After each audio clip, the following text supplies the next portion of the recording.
بسم اللہ الرحمن الرحیم۔ ناظرین کرام، سیرت النبی کے اس تسلسل میں آج آپ کے سامنے ہم روبرو ہیں۔ نبی کریم صلی اللہ علیہ وسلم کی زندگی کا جو پہلو آپ کے سامنے میں رکھنے کی کوشش کر رہا تھا وہ تھی آپ صلی اللہ علیہ وسلم کی ازدواجی زندگی، آپ صلی اللہ علیہ وسلم کا کاروبار، آپ صلی اللہ علیہ وسلم کی جوانی،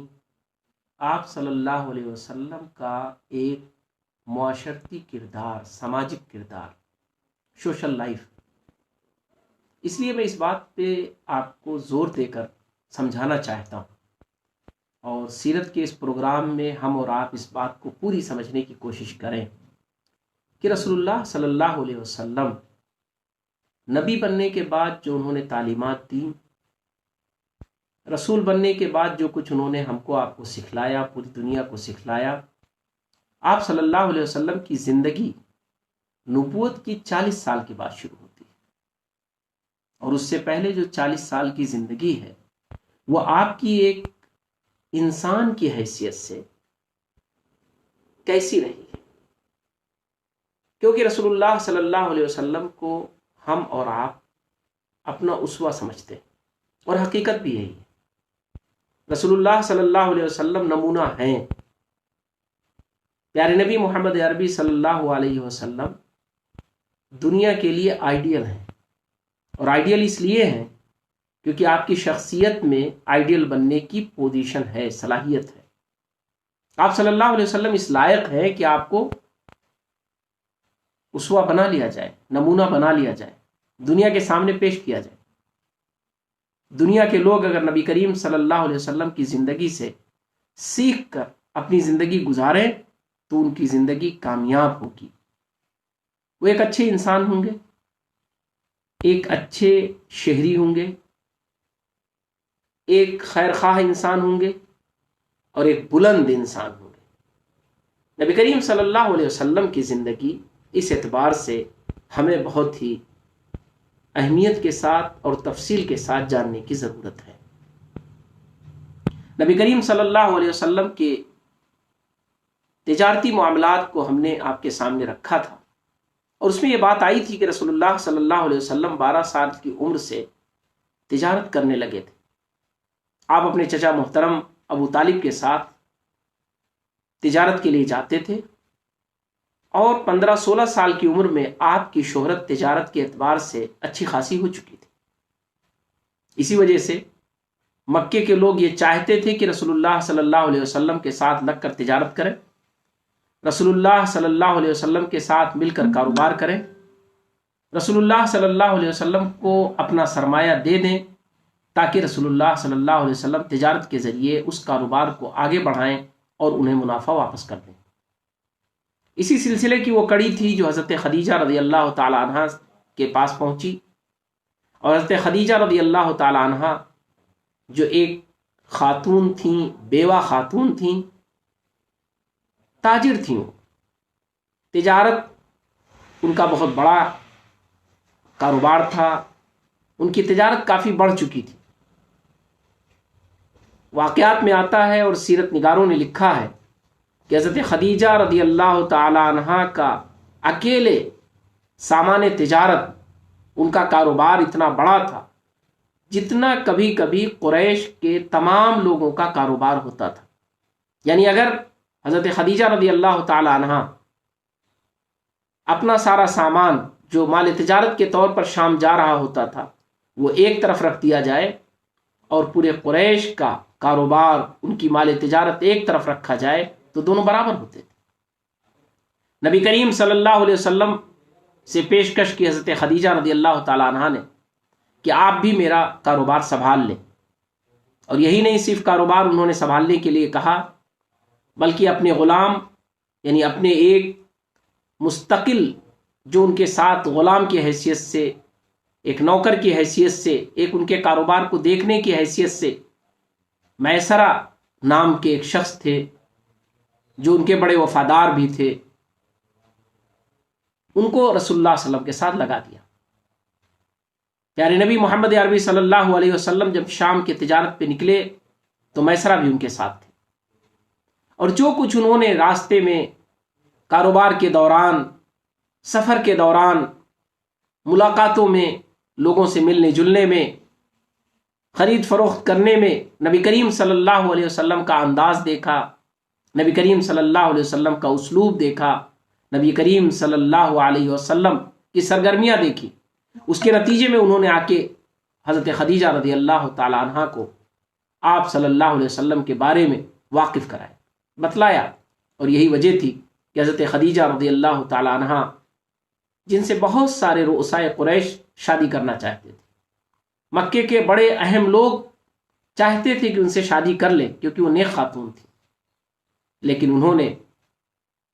خود بخود رسول اللہ صلی اللہ علیہ وسلم کو شادی کا پیغام بھیجا، اور آپ کے چچا محترم ابو طالب جو کہ آپ کے سرپرست تھے، انہوں نے باقاعدہ اعلانیہ اکٹھا کیا لوگوں کو. اور اس زمانے میں جو نکاح کا انداز تھا، اور نکاح کے لیے ایک مہر کی تعین ہوا کرتی تھی، باقاعدہ 500 درہم یعنی چاندی کے سکے 500، وہ رسول اللہ صلی اللہ علیہ وسلم کا مہر متعین ہوا. اور انہوں نے باقاعدہ مکے میں، مکے والوں کے سامنے رسول اللہ صلی اللہ علیہ وسلم کا نکاح کر دیا. یعنی گویا کہ رسول اللہ صلی اللہ علیہ وسلم نے جو شادی کی وہ اعلانیہ کیا، ذمہ داری کے ساتھ کیا، 500 درہم مہر ادا کر کے کیا، اور اس اعتبار سے کیا کہ مکے والے اس شادی کو جانیں اور وہ سمجھیں کہ رسول اللہ صلی اللہ علیہ وسلم اب ایک ازدواجی زندگی میں بندھ گئے. نبی کریم صلی اللہ علیہ وسلم کے اسی زمانے کے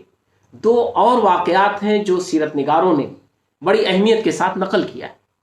اور ہمارے سامنے وہ رہنا چاہیے. نبی کریم صلی اللہ علیہ وسلم جس خاندان سے تعلق رکھتے تھے، قریش میں اور بنو قیس میں ایک زمانے کی لڑائی چل رہی تھی، اور عربوں کی لڑائی بڑی مشہور تھی. عجیب تھے لڑائی کے، لڑائی کرتے تھے تو بس کرتے رہتے تھے، نہ جیت نہ ہار، بس ایک دوسرے کو صرف نقصان پہنچانا، اور اپنی انا کو تسکین دینے کے لیے انسانی خون بہانا. یہ ان کی ایک بہت بڑی کمزوری تھی، بہت بڑی خرابی تھی جو عرب سماج میں پائی جاتی تھی، جو اس ماحول میں پائی جاتی تھی کہ اگر لڑائی چھڑ گئی تو ختم ہونے کا نام نہیں لیتی تھی. نبی کریم صلی اللہ علیہ وسلم ایک ایسے معاہدے میں شریک ہوئے، ایک ایسے پیکٹ میں شریک ہوئے جہاں یہ محسوس ہوا قریش کو اور دیگر بنو ہاشم کے لوگوں کو، اور دیگر بہت سارے بنو تمیم، بنو ہاشم اور دیگر عرب کے ان لوگوں کو جو مصالحت پسند تھے، جو لڑائی کو ناپسند کرتے تھے، کہ نہیں، لڑائی بند ہونی چاہیے اور آپس میں ہم کو مل کے رہنا چاہیے. نبی کریم صلی اللہ علیہ وسلم اس معاہدے میں شریک رہے، اور صرف شریک نہیں رہے بلکہ آپ کا اس میں بڑا رول تھا. اسی لیے آپ یاد فرمایا کرتے تھے نبوت کے بعد اپنی زندگی میں کہ کاش حلف الفضول، یعنی ایک ایسی بات، ایک ایسا معاہدہ جو قریش نے طے کیا تھا، جو بنو ہاشم نے، بنو تمیم نے مل کر طے کیا تھا کہ اب آپس میں لڑائی نہیں ہوگی، اب ہم آپس میں لڑیں گے نہیں، اس لڑائی کو ختم کر دیں گے. آج بھی اگر اس طرح کا کوئی معاہدہ ہو تو میں اس میں شریک رہوں گا، میں اس میں اپنا کردار ادا کرنے کے لیے تیار. نبی کریم صلی اللہ علیہ وسلم کا لڑائیوں کو روکنے، مصالحت پسندی، انسانوں کے ساتھ مل کر زندگی گزارنے اور سماج اور سوسائٹی میں امن و امان کو برقرار رکھنے کے لیے نبی کریم صلی اللہ علیہ وسلم کی کوششیں لگاتار رہی. آپ کی زندگی میں اور بھی واقعات ملتے ہیں. رسول اللہ صلی اللہ علیہ وسلم جب مدینہ منورہ تشریف لے گئے، ہم انشاءاللہ اس کو بعد میں سنیں گے سیرت کے حوالے سے. نبی کریم صلی اللہ علیہ وسلم جب مدینہ منورہ تشریف لے گئے تو وہاں جا کر نبی کریم صلی اللہ علیہ وسلم نے میثاق مدینہ تیار کیا، یعنی مدینہ پیکٹ. مدینہ منورہ میں جو 3 قومیں رہتی تھیں، مسلمان، یہودی اور وہاں کے کچھ مقامی لوگ جو ابھی اسلام نہیں لائے تھے، نبی کریم صلی اللہ علیہ وسلم نے آس پاس کے ان قبیلوں کو ملا کر ایک معاہدہ تیار کیا. مدینہ منورہ پہنچنے کے بعد بھی نبی کریم صلی اللہ علیہ وسلم نے میثاق مدینہ ایک معاہدہ تیار کیا، جس کے ذریعے یہ طے پایا کہ سماج میں اور سوسائٹی میں ہم آپس میں کیسے مل کر رہیں. یہ رسول اللہ صلی اللہ علیہ وسلم کی خواہش تھی، یہ رسول اللہ صلی اللہ علیہ وسلم کی تڑپ تھی۔ یہی صلح حدیبیہ میں بھی نظر آتا ہے کہ جب مکے والوں نے رسول اللہ صلی اللہ علیہ وسلم کو عمرے سے روکا، آپ عمرہ کرنے جا رہے تھے، آپ حرم شریف جا رہے تھے، آپ لڑائی کرنے نہیں جا رہے تھے، لیکن روک دیا، منع کر دیا، نہیں آپ اس سال عمرہ نہیں کریں گے، واپس جائیں گے، آپ اگلے سال آ کر عمرہ کریں گے۔ نبی کریم صلی اللہ علیہ وسلم نے وہاں بھی مصالحت کا دامن نہیں چھوڑا اور آگے مصالحت کا ہاتھ بڑھایا اور آپ نے صلح کر لی۔ نبی کریم صلی اللہ علیہ وسلم نے اس کے علاوہ اور بے شمار ایسے مواقع آئے ہیں جہاں آپ نے مصالحت کی اور وہ صلح نامے لکھے ہوئے ہیں، آج بھی بہت سارے میوزیمز میں وہ موجود ہیں جہاں پر ان کی کاپیاں موجود ہیں۔ تو رسول اللہ صلی اللہ علیہ وسلم اپنی جوانی میں بھی ایک شریف طبیعت کے تھے، ایک نہایت ہی امن پسند انسان تھے، ایک ایسے انسان تھے جو چاہتے تھے کہ لوگ امن کے ساتھ رہیں، بھائی بھائی بن کر رہیں، بھائی چارگی کے ساتھ رہیں، آپس میں میل محبت کے ساتھ رہیں، آپس میں ایک جیسے بن کر رہیں۔ یہ رسول اللہ صلی اللہ علیہ وسلم کی جوانی میں بھی آپ کی طبیعت تھی، یہ آپ کی طبیعت نبوت کے بعد بھی تھی، یہ آپ کی طبیعت اس وقت بھی تھی جب آپ نے مکے کو فتح کیا، جب آپ نے مکمل طور پر غلبہ حاصل کر لیا۔ یہ رسول اللہ صلی اللہ علیہ وسلم کی طبیعت تھی۔ تو جوانی میں اس طبیعت کا آپ کو بڑا فائدہ ہوا کہ مکہ مکرمہ میں جو حلف الفضول کا ایک معاہدہ طے پایا، اس معاہدے میں نبی کریم صلی اللہ علیہ وسلم شریک رہے، آپ کا رول رہا، اور آپ اپنی زندگی میں اسے یاد کیا کرتے تھے، اس کا ذکر کرتے تھے اور فرماتے تھے کہ اگر آج بھی اس طرح کا کوئی معاہدہ ہو تو انشاءاللہ ہم اس معاہدے کو قبول کریں گے اور اس معاہدے میں شریک رہیں گے۔ نبی کریم صلی اللہ علیہ وسلم کے نوجوانی کا جب آپ کی عمر تقریباً 35 سال تھی، اس زمانے کا ایک واقعہ اور بڑا اہم ہے۔ قریش جو خانہ کعبہ کے متولی تھے، خانہ کعبہ کے تقدس پر تھوڑی سی میں بات کر چکا ہوں۔ سیرت کے حوالے سے خانہ کعبہ کی اہمیت کو جاننا ضروری ہے، اس لیے نہیں کہ رسول اللہ صلی اللہ علیہ وسلم نے اسے اسلام میں قبلہ متعین کیا ہے اور اسلام دین کا وہ قبلہ ہے، اس کی طرف نماز پڑھی جاتی ہے، نہیں، بلکہ خانہ کعبہ اس اعتبار سے بھی اہم ہے کہ اسے عربوں میں اہمیت حاصل تھی۔ رسول اللہ صلی اللہ علیہ وسلم اپنے بچپنے اور جوانی میں آپ نے دیکھا تھا کہ خانہ کعبہ اہم ہے۔ خانہ کعبہ، اس کی دیواریں گر گئی تھیں، سیلاب آیا تھا، پانی اکٹھا ہو گیا تھا، دیواریں گر گئی تھیں۔ رسول اللہ صلی اللہ علیہ وسلم کو یہ موقع ملا کہ وہ خانہ کعبہ کی تعمیر ہو، چنانچہ خانہ کعبہ کی تعمیر ہوئی۔ مکے والوں نے مل کر قریش کی سرپرستی میں اس کی دیواروں کو اٹھانا شروع کیا، اور اس میں وہ پتھر جسے حجر اسود کے نام سے جانا جاتا ہے، جب اس کو لگانے کا وقت آیا، جب اس کو رکھنے کا وقت آیا تو ایک تھوڑا سا اختلاف ہوا۔ ایک لوگوں میں یہ بات آئی کہ اسے کون رکھے گا۔ یہ شرف کی بات تھی، یہ اعزاز کی بات تھی، یہ ایک ہسٹوریکل چیز ہونی تھی، اس لیے لوگوں میں آپس میں تھوڑا سا اختلاف ہوا۔ لوگوں نے محسوس کیا کہ کون رکھے گا اس کو۔ لوگوں نے کہا ٹھیک ہے، دیکھتے ہیں، رات میں جو سب سے پہلے خانہ کعبہ میں آئے گا وہی اس کا فیصلہ کرے۔ محمد رسول اللہ صلی اللہ علیہ وسلم خانہ کعبہ میں سب سے پہلے پہنچے، اور نہ صرف پہنچے بلکہ جو لوگ آپ کے بعد تشریف لائے سب نے آپ کو دیکھ کر خوشی کا اظہار کیا، سب نے اس بات کا اعلان کیا کہ محمد صلی اللہ علیہ وسلم فدا ہو ابی و امی۔ وہ لوگ صلی اللہ علیہ وسلم نہیں جانتے تھے، آپ اب تک نبی بھی نہیں بنے تھے، اس وقت تک آپ محمد تھے، لیکن سب نے یہ کہا کہ محمد جو فیصلہ کر دیں گے وہ ہمارے لیے بہتر ہوگا۔ نبی کریم صلی اللہ علیہ وسلم کی بھی آپ ان کا بڑک پن دیکھیے، آپ اس زمانے کی ان کی انسانیت نوازی دیکھیے، آپ اس زمانے میں ان کا انصاف دیکھیے، نبوت سے پہلے آپ کا رویہ دیکھیے کہ رسول اللہ صلی اللہ علیہ وسلم نے یہ نہیں کیا کہ ٹھیک ہے اب مجھے فیصلہ کرنا ہے، سب مجھ پر متفق ہیں تو لائیے اس حجر اسود کو ہم خود رکھ دیں۔ نہیں، نبی کریم صلی اللہ علیہ وسلم نے ایک چادر منگائی اور آپ نے اس پتھر کو اس چادر میں رکھ دیا، اور اس کے بعد سارے قبیلوں کے ذمہ داروں سے کہا کہ یہ چادر سب لوگ پکڑ لیں۔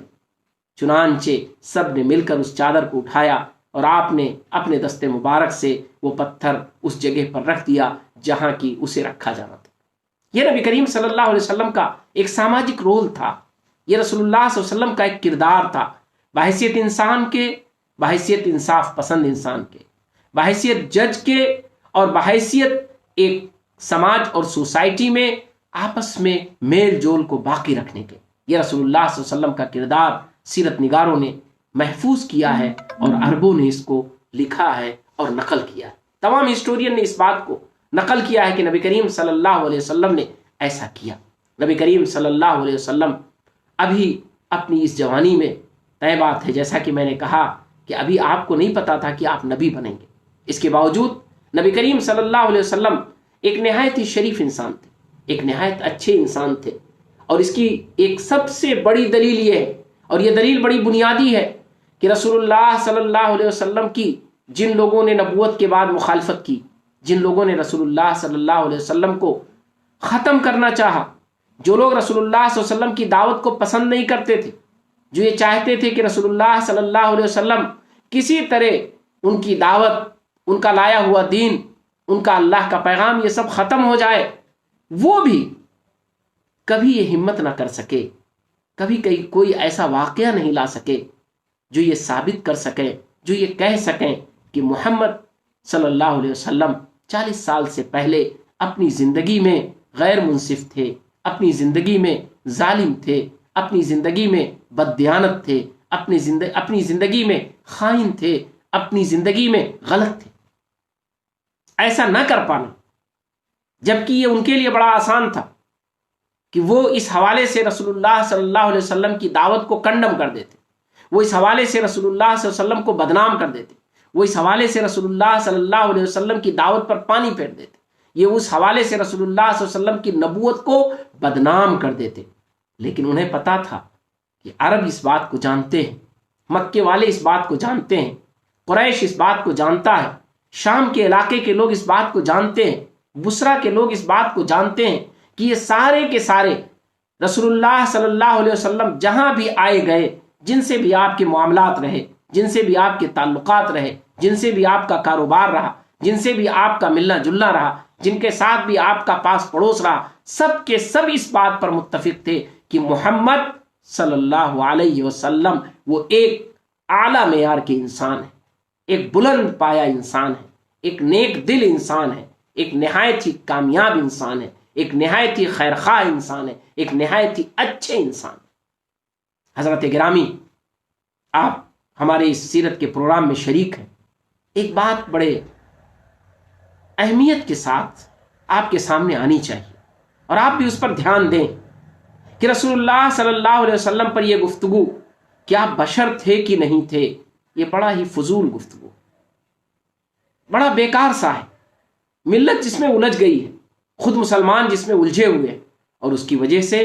مسلمان نبی کریم صلی اللہ علیہ وسلم کے انسانی مقام کو لوگوں کے سامنے لانے میں ناکام ہو گئے۔ اس کی وجہ یہ تھی کہ ہم اس بحثی میں الجھ گئے کہ رسول اللہ صلی اللہ علیہ وسلم انسان ہیں کہ نہیں ہے، رسول اللہ صلی اللہ علیہ وسلم انسان ہیں کہ نہیں ہے۔ اس بحث میں ہم نے رسول اللہ صلی اللہ علیہ وسلم کے انسانی اقدار کو مٹا دیا، رسول اللہ صلی اللہ علیہ وسلم کے انسانی اقدار پہ گفتگو کو روک دیا۔ رسول اللہ صلی اللہ علیہ وسلم بحیثیت انسان کتنے اہم تھے، بحیثیت انسان کتنے بڑے تھے، بحیثیت انسان کتنے پاکیزہ تھے، بحیثیت انسان کتنے پیارے تھے، ہم نے اس پر گفتگو ہی چھوڑ دی۔ کیوں ہم اس بحث میں پڑ گئے کہ رسول اللہ صلی اللہ علیہ وسلم بشر تھے یا نور تھے؟ یہ بالکل فضول کی بحث ہے۔ رسول اللہ صلی اللہ علیہ وسلم ایک ایسے انسان تھے جن پر نور خالق تھا، ایک ایسے انسان تھے جو نور بھی جس کا مقابلہ نہیں کر سکتا، ایک ایسے انسان تھے جن کے اندر ساری نورانی صفات تھیں۔ حسن یوسف دم عیسیٰ ید بیضا داری، حسن یوسف دم عیسیٰ ید بیضا داری، آنچے خوباں ہما دارن تو تنہا داری۔ رسول اللہ صلی اللہ علیہ وسلم کے اندر ساری نورانی صفات تھیں۔ رسول اللہ صلی اللہ علیہ وسلم ایک ایسے نور تھے جنہیں دیکھ کر لوگ روشنی حاصل کر سکتے ہیں، لیکن وہ ایک ایسے بلند پایا انسان تھے جو انسانوں کے لیے نمونہ بن سکتے ہیں۔ اور وہ انسان تھے اپنی جوانی میں، وہ ایک اچھے انسان تھے اپنے بچپنے میں، وہ ایک اچھے انسان تھے اپنے شادی شدہ ماحول میں، وہ ایک اچھے انسان تھے اپنی فیملی لائف میں، وہ ایک اچھے انسان تھے اپنے سماج اور سوسائٹی میں، وہ ایک اچھے انسان تھے اپنے سیاسی اور معاشرتی تمام رویوں اور معاملات میں، اپنے کاروبار میں، اپنے لین دین میں، اپنے ملنے جلنے میں، اپنے اخلاق میں، سب چیزوں میں نبی کریم صلی اللہ علیہ وسلم ایک اچھے انسان تھے، ایک پیارے انسان تھے، ایک ایسے پیارے انسان کہ جن پر دنیا فدا ہو جائے اگر ان واقعات کو، ان حالات کو دنیا جان لے۔ تو ہم مسلمانوں کو اور تمام دنیا کے انسانوں کو آج تلاش ہے ایک اچھے انسان کی، کہ انسان اچھا ہو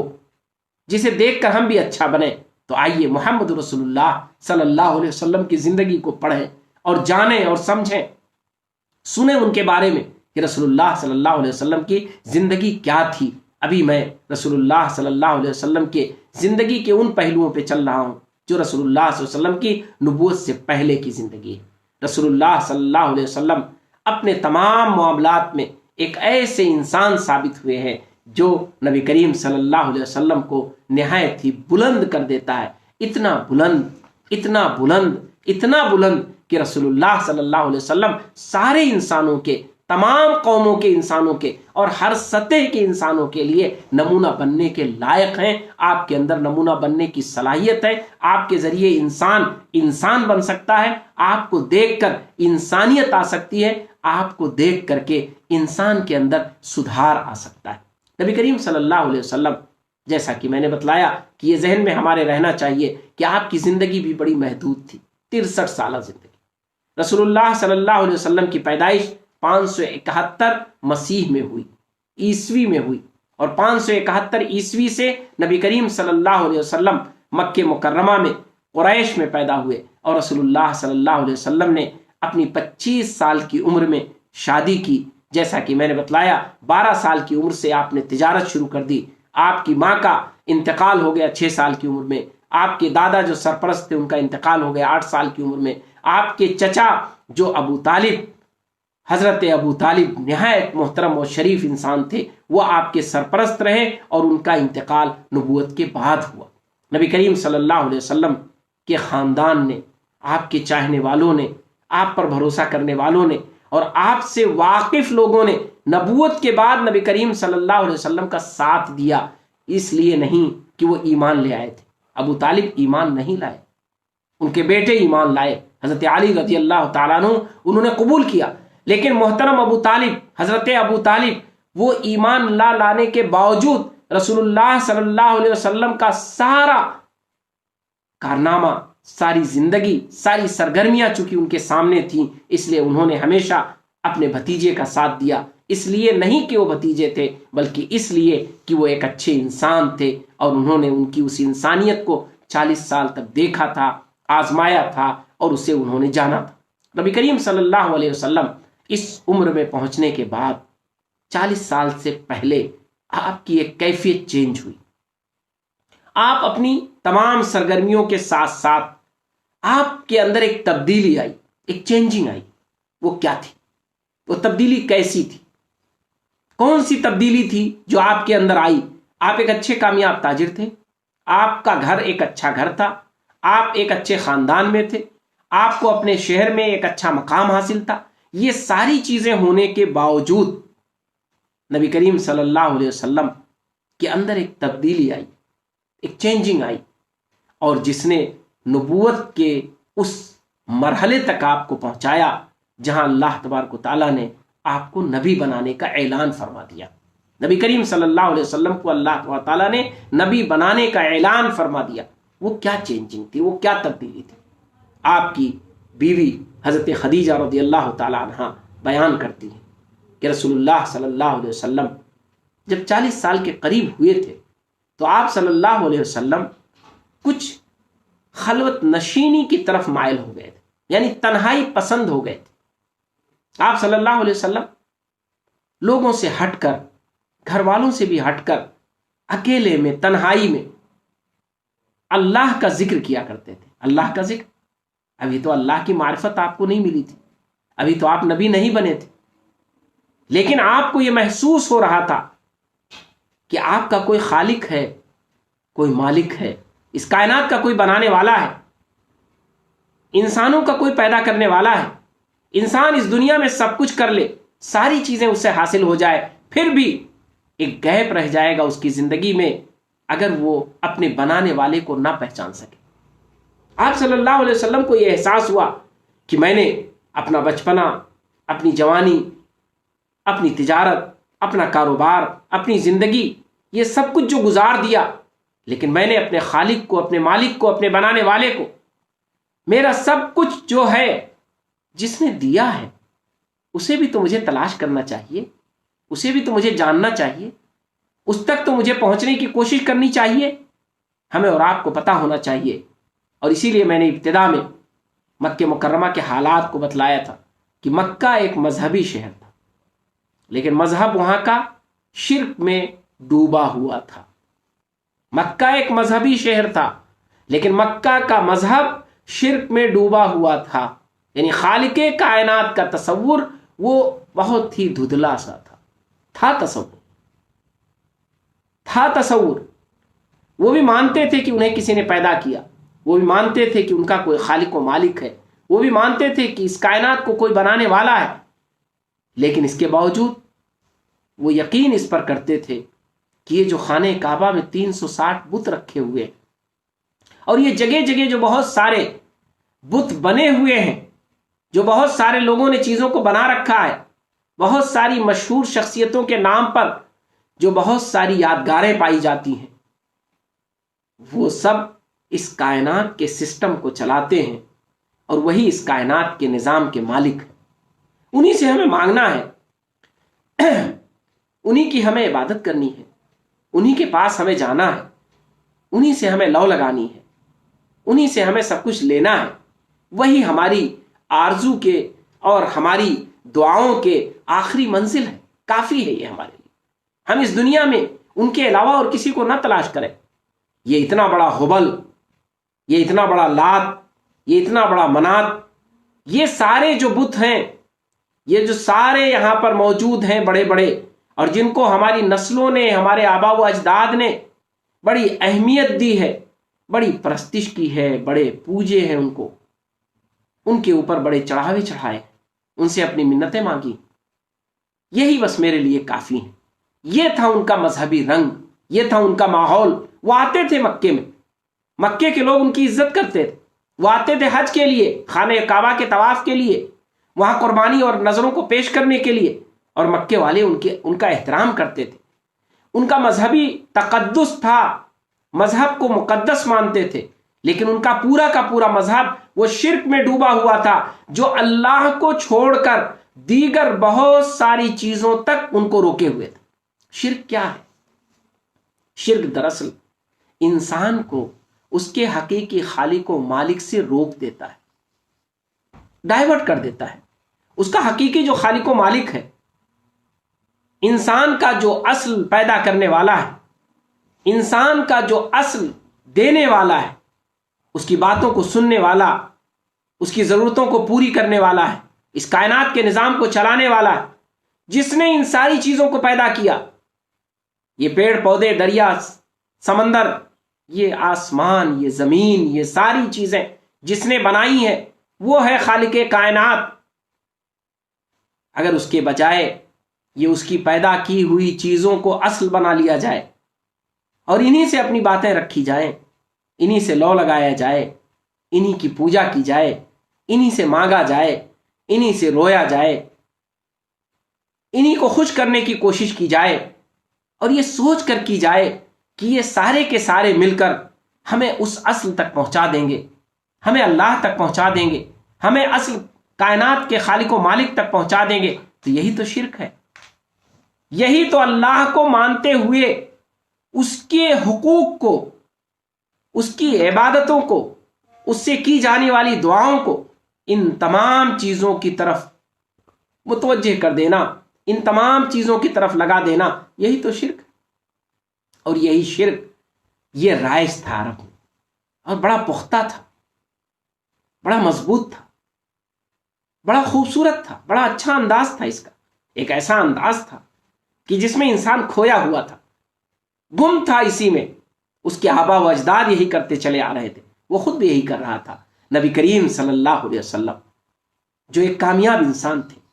جو اچھے انسان تھے، جو سمجھدار انسان تھے، جو شریف انسان تھے، جو صلح پسند انسان تھے، جو انصاف پسند انسان تھے، جو منصف تھے، جو ججمنٹ کرنا جانتے تھے، جو ایک اچھے جج کا رول ادا کر رہے تھے، جو ایک اچھے شہری تھے، جو اپنی سوجھ بوجھ کا استعمال کرتے تھے، وہ کیسے ممکن تھا کہ خالق کائنات کے ساتھ ان ہونے والے شرک کو قبول کر لیتے؟ خالق کائنات تک پہنچنے کے بجائے بیچ میں ہی رک جاتے، اللہ کی طرف عبادت کرنے کے بجائے انہی کی عبادت کرنے لگتے۔ یہ کیسے ممکن تھا؟ یہی وجہ تھی کہ رسول اللہ صلی اللہ علیہ وسلم نے، محمد صلی اللہ علیہ وسلم نے شرک کو گوارا نہیں کیا اور اللہ کی تلاش شروع کر دی۔ اور یہی وہ زمانہ ہے جو حضرت خدیجہ رضی اللہ تعالی عنہا نے بیان کیا ہے کہ رسول اللہ صلی اللہ علیہ وسلم یکسو ہو جاتے تھے، گوشہ نشینی اختیار کر لیتے تھے، تنہائی پسند ہو گئے تھے، اور اس کے لیے انہوں نے غار حرا کا انتخاب کیا تھا، ایک ایسا غار جس پر انشاءاللہ آئندہ محفل میں آپ سے گفتگو ہوگی۔